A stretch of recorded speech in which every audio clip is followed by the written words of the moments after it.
All right, quick quiz time. Who was the only woman to actually step foot on the beaches that day? How did the Allies convince the Nazis that an entire army had landed somewhere completely different? And which secret elite military unit picked out the D-Day landing zones? If you're drawing blanks right now, don't sweat it. I'm about to hit you with 5 things you probably had no clue about when it comes to D-Day. But honestly, you really should. Let's get into it. Let's kick things off with a warship so dedicated to helping the Allies that it literally sank itself on purpose. Meet the USS Texas, a battle-hardened beast that launched way back in 1914.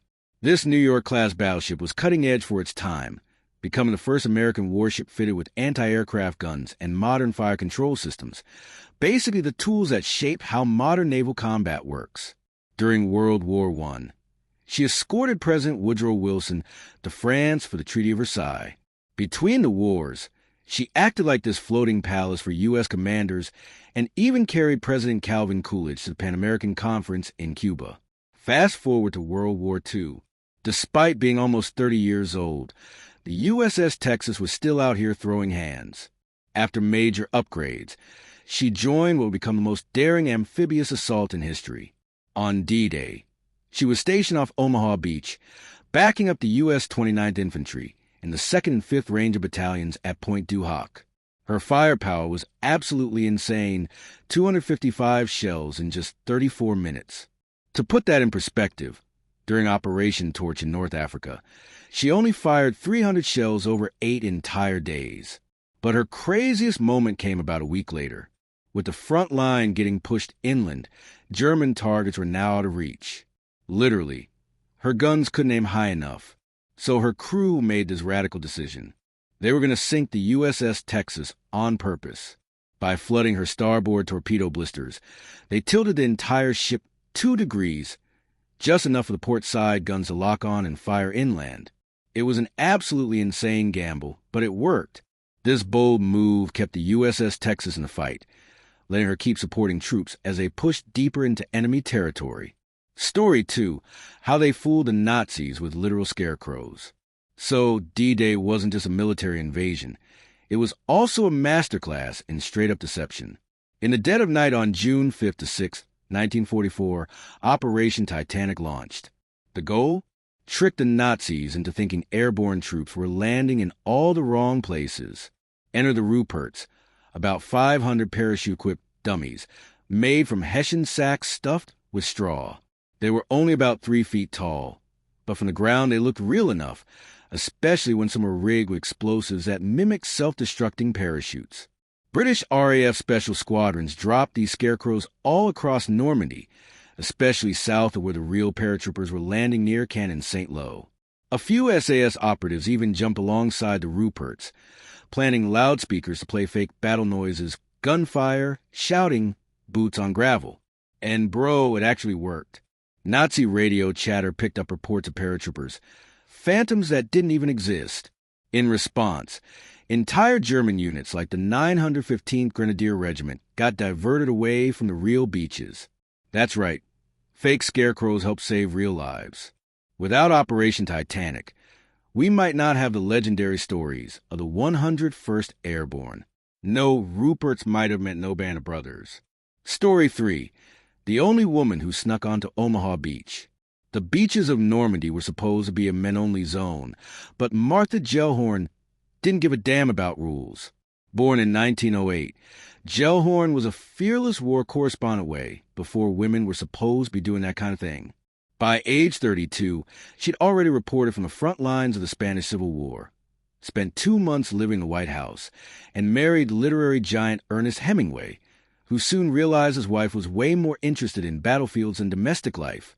When World War II broke out, Gellhorn reported from Finland, Czechoslovakia, and China. By 1943, she was covering the French campaign in Italy. Then came D-Day. Collier's magazine was only allowed to send 1 correspondent. Hemingway used his connections to snag the slot, basically blocking Gellhorn from the story of a lifetime. Her response? Go rogue. She boarded a hospital ship disguised as a nurse and hid in a toilet until it sailed for Normandy under the cover of night. She slipped ashore in a landing craft with medics, following a white-taped path through the chaos of Omaha Beach to a Red Cross tent. After interviewing soldiers in foxholes, she helped evacuate the wounded back to the ship. When she got back to England, she was arrested, but only briefly. Martha Gellhorn would go on to cover the Battle of the Bulge and the liberation of Dachau.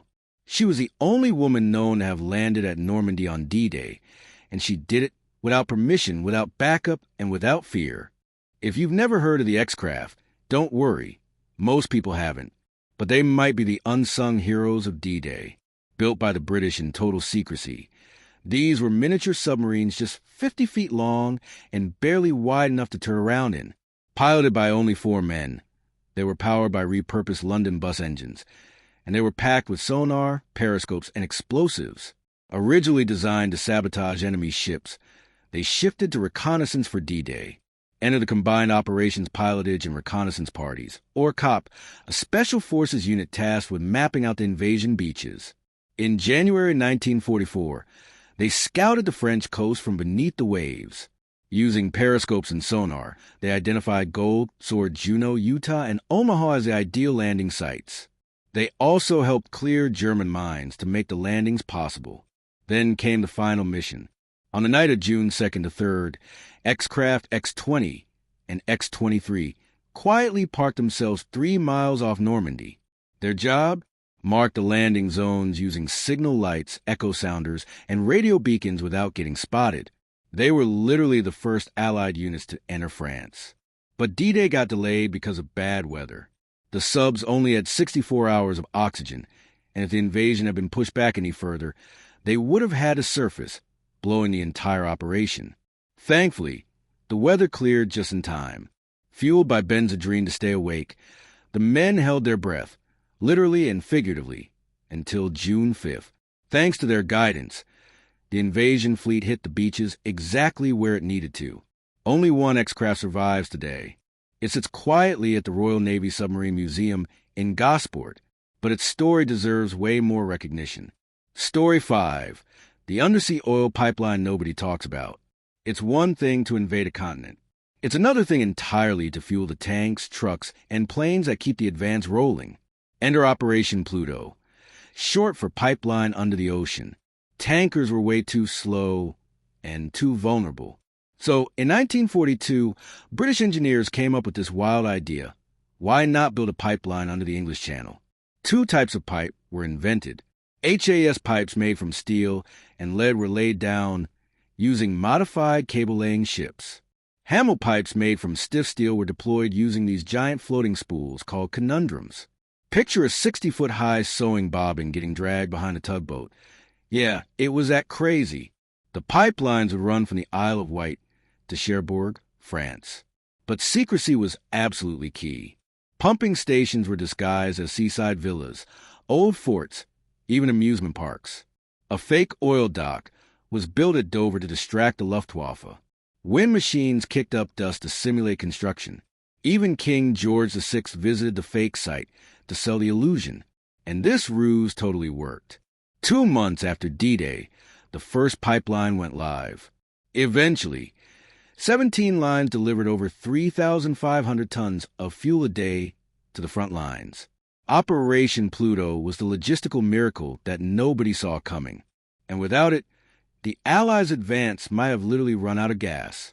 So there you have it, battleships that sank themselves, female war correspondents who broke all the rules, parachuting scarecrows, mini-subs with missions straight out of spy thrillers, and an undersea pipeline that changed the game.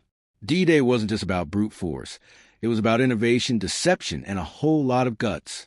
Now, you know 5 stories that prove June 6, 1944 was even more mind-blowing than you thought. Peace out.